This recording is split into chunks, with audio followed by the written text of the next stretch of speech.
खुला या तलाक हो जाए तो इस सूरत में इस्लाम में यही हुक्म है कि असूल के साथ एक दूसरे के हकूक़ अदा करते हुए अलहदा हो जाओ और ज़्यादती मत करो। बच्चों की मोहब्बत अपनी जगह और ज़ौजैन का इख्तलाफ अपनी जगह अलग हकीकत है। कुछ लोग कहते हैं कि अगर बच्चों से इतनी मोहब्बत थी तो तलाक क्यों दी। ऐसे लोग ये बात समझने से कासिर हैं कि बाज़ नागुज़ीर वजूहात की वजह से तलाक दी जाती है या खुला ले ली जाती है।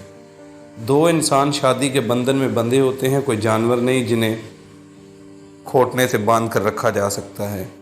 मैं यहाँ पर तफसील से बात नहीं करता, लेकिन ऐसे मुतअद्दिद वाक़यात मौजूद हैं जिनमें औरत ने मर्द को जहर देकर मार दिया या फिर किसी आशना के साथ मिलकर इसे कत्ल करवा दिया।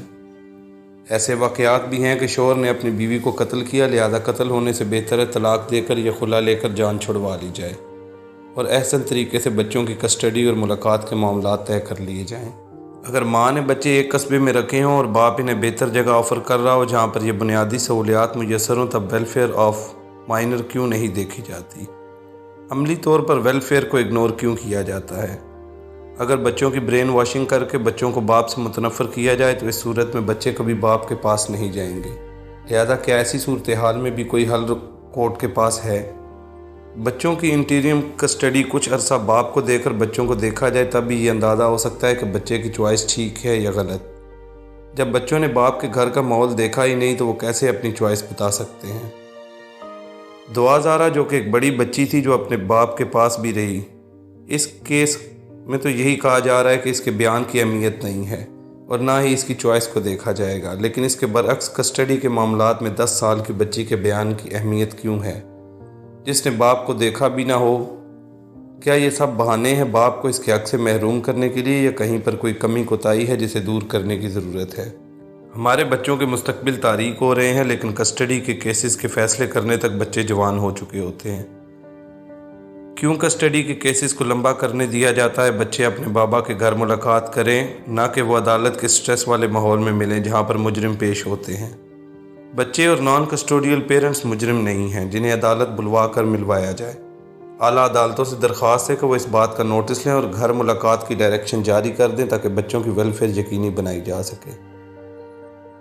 ख़ुसूसन बच्चियों के लिए अदालत को ज़्यादा ज़िम्मेदारी का मुज़ाहिरा करना चाहिए, क्योंकि इनका मुस्तकबिल इनके बाप से ही जुड़ा होता है।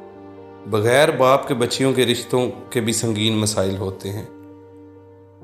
कल एक ऐसे शख्स से मिलने का इत्तफाक हुआ जिसने ये बात की, पहले तो इसकी ज़हनीत पर ताज्जुब हुआ, फिर सोचा इसका कसूर नहीं, वो इस माशरे का हिस्सा है जिसमें इस तरह की बातें ज़हनों में फीड कर दी गई हैं। अब सवाल ये पैदा होता है कि इसका तो ये मतलब हुआ कि अलहदगी के बाद बच्चे यतीमी की ज़िंदगी गुजारे सिर्फ इसलिए कि माँ और इसके रिश्तेदारान के घर आकर झगड़ा करेंगे। किसी भी उम्र के बच्चे हों, वो अदालतों में कैदियों की तरह अपने बाप से इसलिए मिले कि घर में मिला तो झगड़ा हो जाएगा। बच्चों के जहन अदालती माहौल देखकर भले तबाह हो जाएं, मगर इनको बाप के घर पर नहीं रहने देना, क्योंकि झगड़े हो जाते हैं। इन झगड़ों को कंट्रोल करना और मुनासिब एक्शन लेना भी रियासत की जिम्मेदारी है। किसी की ब्लैकमेलिंग और इन गलत हथकंडों की वजह से क्या बच्चों को इस तरह कोर्ट रूम्स में मिलवाना ठीक है। दुनिया के तमाम ममालिक अदालती मुलाकातों की रस्म को या तो मुकम्मल ख़त्म कर चुके हैं या फिर इसके ख़ात्मे की तरफ जा रहे हैं, और हमारे यहाँ इसके हक़ में तावीलें पेश की जा रही हैं। सबसे पहली बात तो ये है कि या तो आप अपने अज़दवाजी ज़िंदगी को तलाक की तरफ जाने ही ना दें। मामलात को तलाक होने से पहले या खुला लेने से पहले ही हल कर लिया जाए। अगर ये नौबत पेश आ भी जाती है तो ये भी रियासत की ज़िम्मेदारी है कि वो बच्चों का बखूबी जायज़ा लेकर और उनकी मर्ज़ी के मुताबिक फ़ैसले करें, ना कि कोर्ट रूम्स में माँ बाप और बच्चों को बुलवा कर एक कैदियों जैसा सलूक किया जाए।